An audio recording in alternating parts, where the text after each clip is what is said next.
UPPL नि दैदेनगिरि हिसाबै आङो प्रहलाद ब्रह्म बिथांनिसिम मोनसे बे समाव प्रहलाद ब्रह्मखौ राजखान्थि बेलायाव सावरायनाया जोबनानै थाङाखै। बिथांखौ राजखान्थिनि माखासे दैदेनगिरिफोरा सासे डाबल एक्सपेल सुबुं होननानै सोंखारिदों।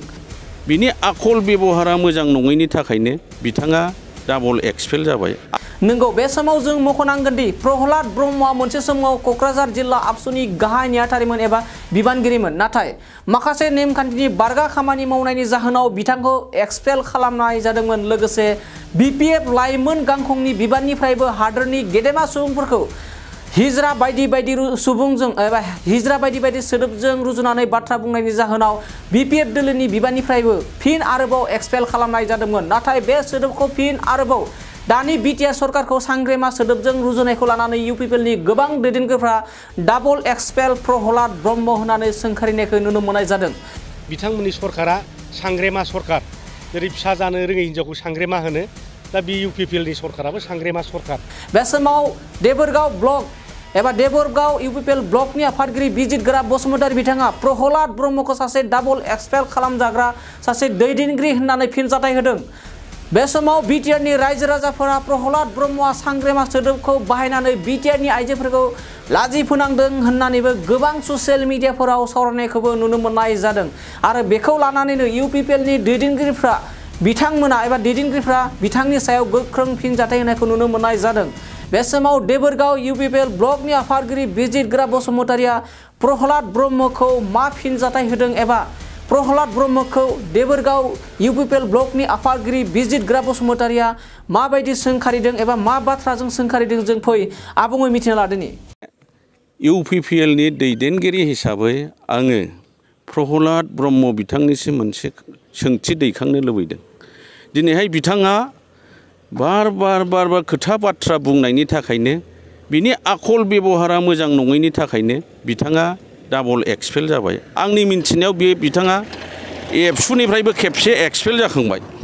बियो माखासे जुवादारफोरजों लिंक खालामनानै थाखा खामायबाय थानायनि थाखाय, आरो बेनि उनाव बियो खुगा बाथ्रा थिग नङैनि थाखायनो जोंनि भारतनि प्रधान मन्त्रि नरेन्द्र मदिखौ बिथाङा हिजिरा बुंनायनि थाखाय खेबसे एक्सपेल खालामखांबाय। आं बिथांनिसिम सोंहरनो लुबैदों आरो BPF नि दैदेनगिरिफोरनिसिम मोनसे सोंथि दैखांनो लुबैदों। दिनैहाय पार्टिनि संबिधान दंना गैया? पार्टिनि मोनसे डिसिप्लिनारि मोनसे एक्सन दं जायोना जाया? दिनै बेबायदि व्यक्तिखौनो दिनै पार्टियाव लाफानानै दिनै समाज बिरोधि माखासे खोथाफोर बाहायबाय थाहोनायाव दिनै पार्टिया मा एक्सन लायो लाया जों बेखौ रायजो राजाया नोजोर होगासिनो दं। दिनै बिथांनि खुगानिफ्राय बेबायदि रावफ्रा ओंखारबाय थायोब्ला दिनै बे माबायदि जानो हागौ? दिनै बिथांनि खुगानि रावफोरजों जे बाथ्राफोर ओंखारदों, दिनै बियो बर' बिमाफोरखौ माने असनमान खालामनायबो जादों। दिनैहाय बे खोथायाव मानो सोरबा फिसा जानो रोङै हिनजावनि खोथाखौ मानो रायखांदों बियो?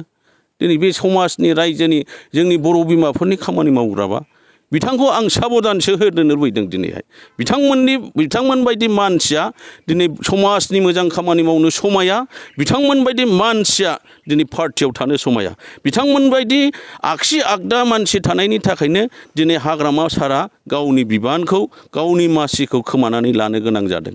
बेखायनो आं खावलायदों बिथाङा बेबायदि खोथा बुंनायनिफ्राय गोजानाव थानांगौ, आरो बिथांखौ आं हुसियार होयो जाहाथे फैबाय थानाय समाव बेफोरबायदि खोथा बुङा। आं बेखौ खावलायबाय। गोरोन्थि भुल खामानि। दिनैहाय जोङो UPPL सरकार होननानै बिथांमोना बिर'धि दला बुंबाय दं। बे BTR सरकाराव दिनैहाय UPPL गैया, BJP दङ, दिनैहाय GSP दङ।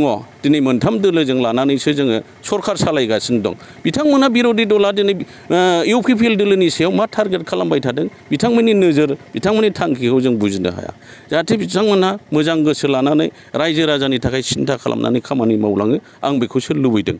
बेखिनिखौनो आङो बिथांमोननिसिम खावलायहरदों, आरो फैबाय थानाय समाव जोङो बे ओनसोलनि रायजो राजानि थाखाय जों जेब्लायबो खामानि मावगोन होननानै आं खोथा होबाय। थाखो 8, 9 आरो 10 नि फरायसाफोरनि थाखाय मोनसे गोनां फोसावथाय। इम्पल्स आसामआ नोंथांनि थाखाय होदों अनलाइन टिउसन एप्सनि सुबिदा। बर' आरो एसामिस मोन्नैबो बिजोंनि 8, 9 आरो 10 थाखोनि बिगियान, सानखान्थि आरो इंराजि आयदायाव अनलाइन टिउसननि सुबिदाखौ होगोन। मोनफ्रोमबो आयदायाव दान मोनसेनि फिसआ 250 रांल' जागोन। 12 दाननि थाखाय फरायसानि अनलाइन टिउसना सोलिगोन। इम्पल्स आसाम अनलाइन टिउसन एपआव live class online test online assignment आरो डाउट क्लियरिं सेसननि सुबिदा मोननो हागोन। इम्पल्स आसाम अनलाइन टिउसन एपआव रोंगौथि गोनां एक्सपिरियेन्स फोरोंगिरिफ्रासो फोरोंगोन। गोसो गुदुं फरायसाफ्रा गाव गावनि मबाइलाव गुगल प्ले स्टोरनिफ्राय इम्पल्स आसाम एपखौ डाउनलड खालामनो हागोन। लोगोसेयैनो 8099334099 जानबुं अनजिमायाव थोंजोङै जगाजग खालामनो हागोन।